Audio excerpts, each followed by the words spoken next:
This is TWiT. On Thursday, Epic launched a missile. I mean, it really had clearly planned to begin this war. It knew it had a 30-page court pleading prepared. It had a 1984-style movie made. They replaced the in-app purchases at first on iOS and then on the Google Play Store with a mechanism that would get around it so that you could buy credits from Epic directly and not pay the 30% to Apple or Google. Both Apple and Google immediately responded by pulling Fortnite from the Play Store. Now, Fortnite is a free game, but the in-app purchases have been very successful. They've made Tim Sweeney and Epic billions and billions of dollars. I think Sweeney made $7 billion last year in the Fortnite DLC stuff. You know, dance moves, outfits, all of that stuff. It's very successful. People love it. It's a great game.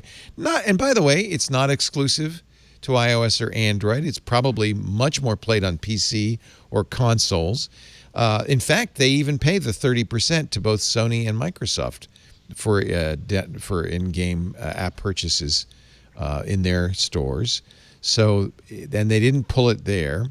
But remember that Tim Sweeney had started this fight when they first put Epic Fortnite on Google Play or on Android. They decided not to go through the Google Play Store. They said, well, you can sideload it because we don't want to give them 30%. But it turned out to be a little more complicated and B, a little more risky to do the side loading. In fact, it didn't launch well. Some hacker was able to insert malware into the downloads initially. So eventually they joined the Google Play Store. Apple's response and Google's response, as I said, to pull the game down. But then Apple this week went one step further and perhaps a step too far. Epic sued immediately. And what Apple's response to that was, they sued Apple and Google, was to yank or threaten to yank, it'll be in effect August 28th, Epic's developer credentials, which means no Epic properties could be updated in the App Store, including apparently, according to Epic, the Unreal Engine. The Unreal Engine is not only used for Fortnite, it's used for many, many iOS games. And those game developers would be put on the spot. They would either have to replace the Unreal Engine, which is not really doable, or not be able to update their apps ever again. And Epic could release it unsigned, but they'd have to give up their own signing privileges to do that. So that's where I want to begin, because I know that both you and Lory have dug deep into this, and Andy have dug deep into this. Epic says that by doing that, this retaliatory move, they have jeopardized Unreal Engine. And in the legal document, they immediately filed for injunctive relief from the courts. In the document, they said, if the Unreal Engine can no longer support Apple platforms, the software developers that use it will be forced to use alternatives. The damage to Epic's ongoing business and to its reputation and trust with its customers will be unquantifiable and irreparable. Preliminary injunctive relief is necessary to prevent Apple from crushing Epic before this case could ever get to judgment. Is it the case that yanking the developer credentials, is that the effect it would have, Rene? So I just want to preface this quickly by saying that all the legal stuff is posturing. Like everyone is taking the most extreme position possible to sort of make the most extreme case possible. And I truly do believe that all of them sincerely think that they are in the right and are rationalizing their behavior by telling us that they're doing it all for us. And there is a lot of, like, just so much, all the money at stake. So technically, they are both Apple and Epic are using like the Obi-Wan Kenobi version of the truth, where it's from a certain point of view. Like Apple is saying it's a level playing field for all the apps, and this is in Apple's agreement. It says let me give you Apple's response from last night. The App Store is designed to be as safe and just so that everybody gets their pleadings out. The Apple Store is designed to be a safe and trusted place for users and a great business opportunity for all developers. Epic has been one of the most successful developers on the App Store. Undeniably true, growing into a multi-billion-dollar business that reaches millions of iOS customers around the world. We very much want to keep the company as part of the Apple Developer Program and their apps on the store. The problem Epic has created for itself is one that can be easily remedied if they submit an update of their app that reverts it to comply with the guidelines they agreed to and which apply to all developers. We won't make an exception for Epic because we don't think it's right to put their business interests ahead of the guidelines that protect our customers. But it seems to me that still would be true. But the minute they yank developer, is that part of the agreement? That's in the agreement. It says that if you at first they give you a time period to fix it, and then you lose your but most developers, that's fine because they just can't put their app up. But Epic, I think both Apple and Epic forget in this that they are responsible for a huge dependency for many other developer. And if either Apple or Epic does anything to jeopardize the Unreal Engine, it's not just them who suffer. Epic could release it as unsigned. You can still, we talked about this before, you can go in, do a terminal command. It reveals a little button that says turn off Gatekeeper, and you can still install Unreal.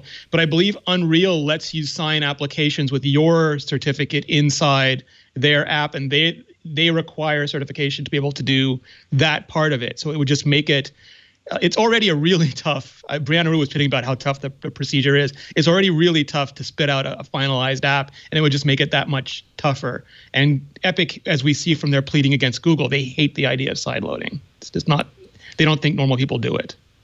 Mm. So, and you can't sideload on iOS. So no, you can on Mac though. So that's the developer part that people were concerned about. So if they lose the developer credentials, it affects the game developers downloading and installing Unreal Engine on their Mac in order to make an iOS app. It doesn't impinge on the iOS app itself. It's merely they can't get updates on updating it. Yeah. Well, they can, but they'd have to go through the same sideloading process that Epic says is so egregious on Android. So basically, they contend that, like, again, normal people don't sideload. Apple and Google make it seem so scary when you do it, and they effectively block you by not making it the default status, and use things like Google Protect and Gatekeeper to make it almost effectively impossible in their wording to do it. So they want full access without having to go through that procedure. So it struck me, at least the optics of it. This second blow, it's all bad. Really looked like for Apple, I think. Well, maybe that's just my point of view, but for Apple, the optics of saying, "Hey, you got a nice ecosystem you got here. It'd be a shame if anything happened to it."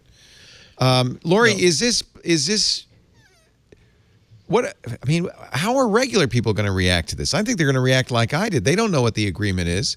They're going to say, "Apple, you are being dicks," or is it Epic?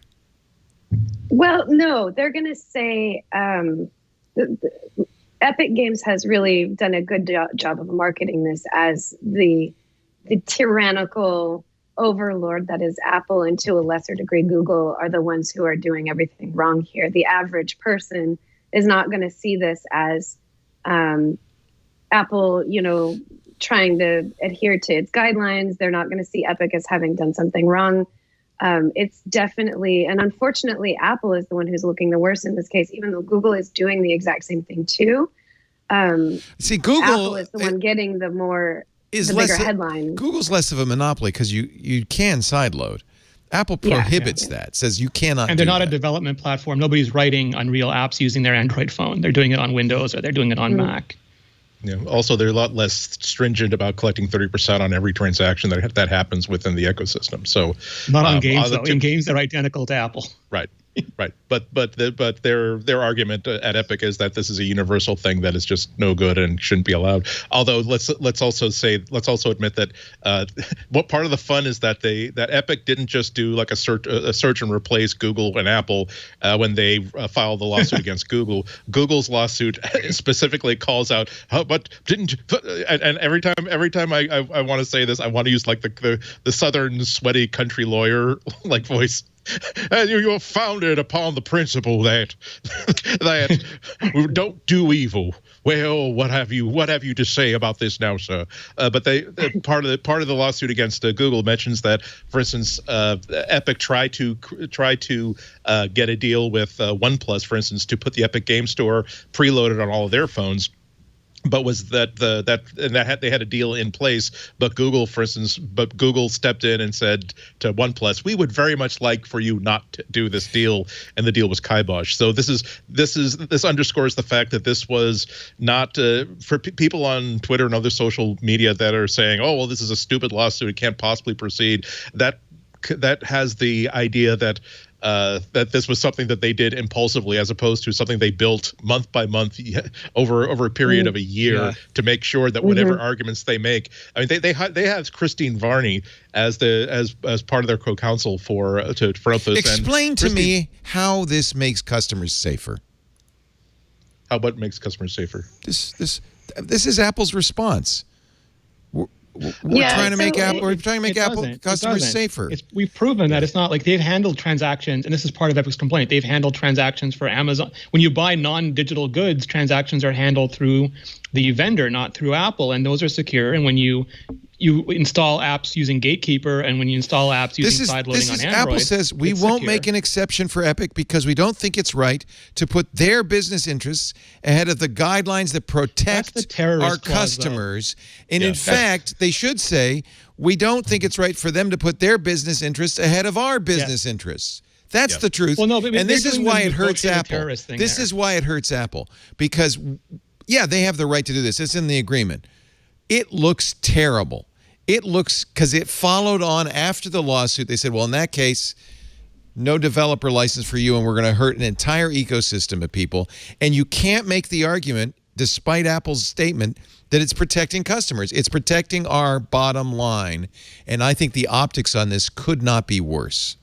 Whether Apple has merit, whether it's doing the right thing, whether you can argue that they've added so much value that it's, and 30% is the norm and all that stuff, doesn't matter. Because the normal person is going to look at this and say, what dicks?